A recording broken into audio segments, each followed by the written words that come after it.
నమస్తే. శ్రీ గురుభ్యో నమః. శ్రీమాత్రే నమః. ఆదిత్యాయ చ సోమాయ మంగళాయ బుధాయ చ గురుశుక్ర శనిభ్యే రాహవే కేతవే నమః. మనం ప్రతినిత్యం కూడా ప్రకృతిలో బతుకుతున్నటువంటి ప్రతి జీవరాశికి ఖగోళంలో ఉన్నటువంటి ఆ గ్రహాల ప్రభావం అనేటువంటిది పడుతుంది. అయితే ఇది మారుతూ ఉన్నప్పుడు ప్రతినిత్యం కూడా గోచార రీత్యా గోచార ఫలాలు చెప్పుకోవడం ఒకటి. ఇది కాకుండా మనకి ఈ గ్రహాల మార్పు అనేక రకాలుగా ఉంటాయి. ఒక్కొక్కసారి కొన్ని గ్రహాలు వెనక్కి వెళ్ళడం అంటే వక్రగతి అంటాం. ఈ వక్రగతి దగ్గరికి వచ్చేసరికి వాటి వల్ల ఫలితాలు మారుతూ ఉంటాయి. అలా ఈ వక్రగతిగా వెళ్ళడము అనేటువంటివి ఎలా ఉంటుంది అంటే, నిజం చెప్పాలంటే మనకున్న గ్రహాల్లో సూర్యచంద్రులు ఇద్దరికీ అసలు వక్రగతి ఎప్పుడూ ఉండదు. రాహుకేతువుల్ని కనుక తీసుకున్నట్టయితే ఎప్పుడూ వక్రగతిలోనే ఉంటారు. ఇక మిగతా గ్రహాలు ఏవైతే ఉన్నాయో అవి అప్పుడప్పుడు వక్రగతిలోకి వెళుతూ ఉంటాయి. అవి మనం పుట్టినప్పుడు వక్రగతిలో ఉండొచ్చు, లేదా ఇలా మధ్యలో వక్రగతి వస్తూ ఉండొచ్చు. అలా వక్రగతి వచ్చినప్పుడు ఫలితాలు విభిన్నంగా ఉంటాయి. అలా ఆలోచించినప్పుడు మనకు ప్రస్తుతం శని వక్రగతిలో నడుస్తుంది. అదేవిధంగా 2024 ఆగస్టు 6 నుండి 26 వరకు దాదాపుగా ఈ మధ్యకాలంలో బుధుడు వక్రిస్తున్నాడు. సరే, అన్ని గ్రహాలు వక్రిస్తున్నాయి అన్నారు కదా. ఇలా వక్రించినప్పుడు మరి ప్రత్యేకత ఏమిటి అని కనుక మనం అనుకున్నట్టయితే, బుధుడి యొక్క వక్రగతి అన్నప్పుడు పెద్ద తేడా ఏం లేదు. శని వక్రగతి అన్నప్పుడు పెద్ద తేడా లేదు. ఆ సమయం ఏదైతే వక్రగతి సమయం ఉందో అప్పుడు కొన్ని ఫలితాలు అయితే వస్తాయి. కానీ ఇప్పుడు ఈ 24 ఆగస్టులో జరుగుతున్నటువంటి ఆగస్టు 6 రోజు మారుతున్నటువంటి మార్పులో ఒక ప్రత్యేకత అయితే ఉంది అని చెప్పచ్చు. ఎప్పుడైనా సరే శనికి బుధుడికి ఒక సంబంధం ఏర్పడినప్పుడు ఒక యోగం ఏర్పడుతుంది. ఆ యోగాన్ని శశబుధ యోగం అంటారు. మరి శశబుధ యోగం ఇప్పుడు ఎలా ఉంది అంటే, వక్రగతిలో 2 గ్రహాలు కూడా వక్రగతిలో ఉన్నప్పుడు జరుగుతుంది. ఇది ఒక ప్రత్యేకత. ఇక రెండవ ప్రత్యేకత ఏంటంటే, ఈ సంబంధం ఎలా ఏర్పడింది అంటే, బుధుడికి శని, శనికి బుధుడు ఇద్దరూ కూడా సమసప్తకాల్లో ఉన్నారు. ఇలా సమసప్తకాల్లో ఉన్నప్పుడు ఈ వక్రించినటువంటి 2 గ్రహాల యొక్క ఫలితం వల్ల మనకు జరిగేటువంటి ఈ యోగం ఏ రాశి వారికి ఎలా ఉంటుంది, ఎట్లా ఉంటుంది. అసలు ఎప్పుడైనా సరే శశబుధ యోగం అంటేనే ఆర్థికంగా చాలా అభివృద్ధిని సాధించే విధంగాను, అభివృద్ధిగా ఉండేలాగాను, ఏదైనా పనులు కాని పనులు అయ్యేలాగాను, మనకు ఏ రకమైనటువంటి ఇప్పటివరకు ఉన్నటువంటి ఆలోచనలు, ఊహలు ఏవైతే ఉన్నాయో, కార్యంలో పెట్టాలి అనుకున్నటువంటి ఏవైతే ఉన్నాయో అవన్నీ కూడా కార్యంలో పెట్టడానికి అనువుగా ఉండేటువంటి పరిస్థితి శశబుధ యోగంలో ఉంటుంది. మరి అలాంటప్పుడు ఆ యోగంలో ఇప్పుడు ఏంటి ప్రత్యేకత అంటే, 2 గ్రహాలు కూడా వక్రించి ఉన్నాయి. ఈ వక్రించి ఉన్నప్పుడు కొన్ని రాసుల వారికి బాగా శుభదాయకంగాను, మరికొన్నింటికి మధ్యస్థంగాను ఉంటుంది. అసలు శశబుధ యోగం అంటేనే చాలా వరకు మంచి జరుగుతుంది, కానీ ఎక్కడ కూడా చెడు అనేది కనిపించదు.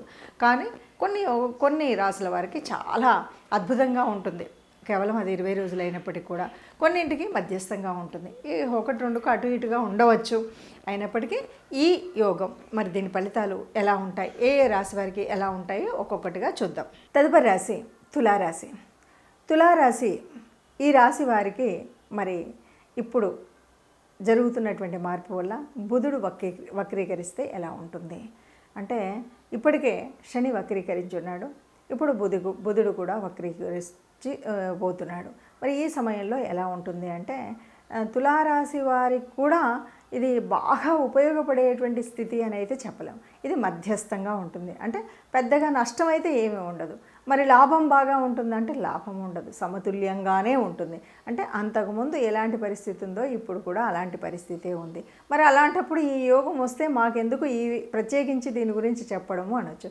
అయితే ఏమిటంటే, ఇప్పుడు మనము ఇలా అంటే పూర్తిగా బెనిఫిట్ కాకపోయినప్పటికీ కూడా నష్టం రాకుండా ఉండాలన్నా ఇప్పుడు జరుగుతున్న ఈ యోగాన్ని మనం కూడా అనుభవించాలి అంటే కొద్దిగా మనం చెప్పబోయేటువంటి రెమెడీస్ చేసుకున్నట్టయితే ఆ తప్పు జరగకుండా, అంటే మనకి ఏదో మధ్యస్థంగా ఉండిపోవడం కాదు, మనకు మన జన్మజాతకంలోనే అసలు శశబుధ యోగం లేదు, కానీ ఇప్పుడు వచ్చింది ప్రకృతి రీత్యా జరుగుతున్నటువంటి గ్రహాల మార్పు వల్ల. మరి వచ్చినటువంటి యోగాన్ని మనం వడిసి పట్టుకునేటువంటి మార్గం కోసం చూసేదే. ఈ మార్గం ఏమిటి అంటే చెప్పబోయేటువంటి రెమెడీస్ ఏవైతే ఉన్నాయో వాటిని చేసుకుంటే చాలు. చక్కగా ఎప్పుడు కూడా రామనామ జపం చేసుకున్నామంటే చాలు, ఏ ఇబ్బందులు లేకుండా ఆర్థిక పరంగా కానీ, ఆరోగ్యపరంగా కానీ, శారీరక పరంగా కానీ, మానసిక పరంగా కానీ ఇబ్బందులు లేకుండా గడపడం కోసం ఇది తప్పనిసరిగా చెప్పుకోవాలి. ఒక్కొక్క రాశికి ఈ విధంగా ఉంది అని మనం చూస్తూ ఉన్నాం కదా. ఇప్పుడు ఈ రాశికి ఇలా ఉంది అని చెప్పేటప్పుడు మరి ఇలాగే ఉంటుందా, దీనికి ఏం చేయాలి, ఎలా చేయాలి అంటే, ఒకటి, ఎవరికైనా సరే శశబుధ యోగం అనగానే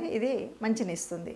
కొన్నిసార్లు ఇవ్వకపోవచ్చు. అయితే ఇక్కడ ఒక్కొక్కసారి ఎలా ఉంటుందంటే, మన జన్మజాతకంలో కూడా ఈ బుధుడు మంచి స్థానంలోనూ శని మంచి స్థానంలో ఉండి వారికి ఆ యోగం ఉన్నట్టయితే ఇక్కడ ఫలితాలు చాలా అద్భుతంగా ఉంటాయి. ఇప్పుడు జరగబోయే ఈ 20 రోజుల్లో అద్భుతమైనటువంటి వారి అంటే ఫ్యూచర్ ప్లానింగ్కి మంచి ప్రణాళిక వేసుకోవడానికి చక్కటి కాలం. ఎందుకంటే బుధుడు అంటేనే ఆలోచన శక్తి. ఆ ఆలోచనని కర్మరూపంలో పెట్టేటువంటి వాడు కర్మకారకుడు శని. మరి ఈ ఇద్దరి యొక్క యోగం వల్ల వచ్చేటువంటి స్థితిలో చక్కటి ఆలోచన ప్రయోజనం ఉంటుంది, వాళ్ళకి కావాల్సినటువంటిది జరుగుతుంది. కానీ అలా అందరికీ ఉంటుందా అంటే, అందరికీ మరి పుట్టుకతో ఆ యోగం ఉండకపోవచ్చు. మరి లేని వాళ్ళు ఇప్పుడు ఈ గ్రహరీత్యా జరుగుతున్నటువంటి మార్పుల వల్ల వచ్చినటువంటి ఈ యోగాన్ని వడిసిపెట్టేటువంటి ప్రయత్నం అయితే చేయాలి. ఎలా చేయాలి, ఏం చేయాలి అంటే, అందరికీ ఈ యోగం యొక్క ఫలితం అయితే ఉంటుంది. వక్రగతిలో ఉన్నప్పుడు ఎవరికైతే ఈ బుధుడు కానీ శని కానీ యోగకారకుడు కానటువంటి గ్రహాలు ఉన్నాయో వాళ్ళకి పనిచేస్తుంది. అంతేకాదు ఎవరికైతే అంటే శనికి సంబంధించినటువంటి గ్రహాలు రాసులు ఏవైతే ఉన్నాయో వాటిల్లో పనిచేస్తుంది. అట్లాగే బుధుడు అంటే ఇప్పుడు ఇది జరుగుతున్నటువంటిది ఎక్కడ జరుగుతుంది అంటే సింహం నుండి కర్కాటకం వక్ర దశలో కదా, అక్కడ కూడా కుంభం నుండి మకరం వైపు వెళ్తున్నటువంటి దిశ శనిది. సో ఈ 4 కూడా అద్భుతంగా ఉంటుంది. అంతేకాదు బుధుడికి మరి ఈ ధనుర్రాశిలోను మీనరాశిలోను ఈ 2 రాశులలో కూడా అద్భుతమైనటువంటి ఫలితం ఉంటుంది. ఎందుకంటే ఇక్కడ కోణాధిపత్యం ఉన్నటువంటి ఇది అవ్వడం వల్ల వీళ్ళకి ఈ రాశుల వారికి చాలా అద్భుతమైనటువంటి ఫలితం అయితే ఉంటుంది. మరి వీళ్ళు కాకుండా మిగతా వాళ్ళకి అందరికీ ఎలా ఉంటుంది అని మనం చెప్పుకున్నాం కాబట్టి దీనికి తప్పనిసరిగా మనకి ఏం కావాలి, ఒకవేళ అలా ఉన్నా మనకి మంచి రెమెడీ కావాలి. అంటే ఒకవేళ ఈ 20 రోజులలో మనం చేయాల్సినటువంటి పని ఏముంది, ఏ రకంగా చేస్తే ఈ వచ్చినటువంటి యోగం మన జీవితంలో కూడా కొంత సత్ఫలితాన్ని ఇచ్చి మంచి ఆలోచన పద్ధతిని ఇచ్చేటువంటి పరిస్థితి ఉంటుంది అని కనుక ఆలోచించినట్టయితే, బుధుడు అంటే ఈ బుధవారము రోజైనా బుధుడికి సంబంధించిన ఏదైనా సరే విష్ణుమూర్తికి సంబంధించినటువంటి ఆరాధన చేసినప్పుడు తప్పనిసరిగా ఏదైనా మనకు అనుకూలం కానటువంటి పరిస్థితి ఉన్నది అనుకూలంగా మారగలుగుతుంది. అందువల్ల విష్ణుకు సంబంధించినటువంటి విష్ణు సహస్రనామార్చన కానీ, విష్ణు దేవాలయాలకు వెళ్ళడం కానీ, లేదు రాముడికి అంటే విష్ణుమూర్తి యొక్క అవతారాలకు సంబంధించిన ఏ అవతారమూర్తినైనా సరే మనం పూజించడం, కీర్తించడం, స్మరించడం, ఆ గుడికి వెళ్ళడం, ఆ తత్సంబంధమైనటువంటి వస్తువుల్ని ఎవరికైనా దానం చేయడం, ఇలాంటి పనులు కనుక చేసినట్టయితే ఈ శశబుధ యోగంలో జరగబోయేటువంటి మనకు మంచి జరగడానికి కావాల్సినటువంటి శక్తి, ముందుగా కావాల్సినటువంటి ఆ ఉత్పత్తి సమయం ఏదైతే ఉందో అది జరుగుతుంది అని చెప్పొచ్చు. అందుకుగాను చేయవలసినటువంటి రెమెడీస్ అంటే ప్రత్యేకంగా ఏమీ లేకపోయినప్పటికీ విష్ణు దేవాలయానికి వెళ్ళడం కానీ, విష్ణుమూర్తిని అర్చించడం కానీ, విష్ణు సహస్రాన్ని వినడం కానీ, వీటితో పాటు విష్ణుమూర్తి అవతారమూర్తులైనటువంటి ఆ అవతారాలు ఎత్తినటువంటి అవతారంలో కృష్ణావతారం అవ్వచ్చు, రామావతారం అవ్వచ్చు, మీకు సంబంధించిన ఎందుకంటే రాముడు కొంతమందికి ఇలవేల్పుగా ఉంటాడు, కృష్ణుడు కొంతమందికి ఇలవేల్పుగా ఉంటాడు. అంటే మీ ఇలవేల్పు ఎవరైనా సరే, మీ ఇష్టదేవత ఎవరు ఉంటారో వారికి అనుగుణంగా మీరు దానికి అనుబంధంగా ఉండేటువంటి దేవతా ప్రార్థన చేయడం మర్చిపోకూడదు, ఆ దేవాలయానికి వెళ్ళడం మర్చిపోకూడదు.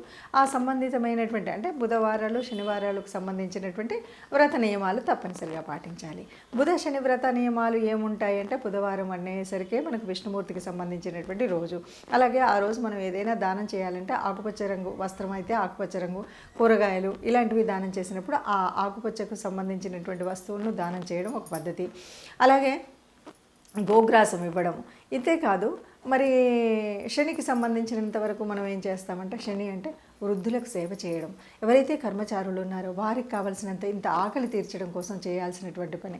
సరే, శనికి సంబంధించినటువంటి ఆయిలు అంటే నువ్వుల నూనె ఇలాంటివన్నీ ఒక పద్ధతి అయినప్పటికీ కూడా ముఖ్యంగా ఎవరైతే కర్మచారులు ఉన్నారో, ఎవరైతే వృద్ధులు ఉన్నారో వారికి సేవ చేయడం, వారిని ఆదుకోవడం, వారికి సహాయం చేయడం అనేటువంటి పనుల వల్ల శని తొందరగా సంతృప్తి చెందుతాడు. ఇలాంటి పనులను చేసినట్టయితే చక్కగా మనం అనుకున్నటువంటి కోరికలు తీరుతాయి.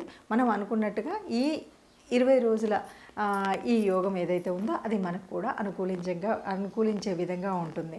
ఇదండి, ఇది అందరూ ఇలా ఏ యోగం వచ్చినా ఏ రకమైనటువంటి గ్రహ స్థితులు ఉన్నప్పటికీ కూడా అందరూ సుఖంగా ఉండాలి, అందరిలో మనము ఉండాలి. సర్వే జనా సుఖినో భవంతు.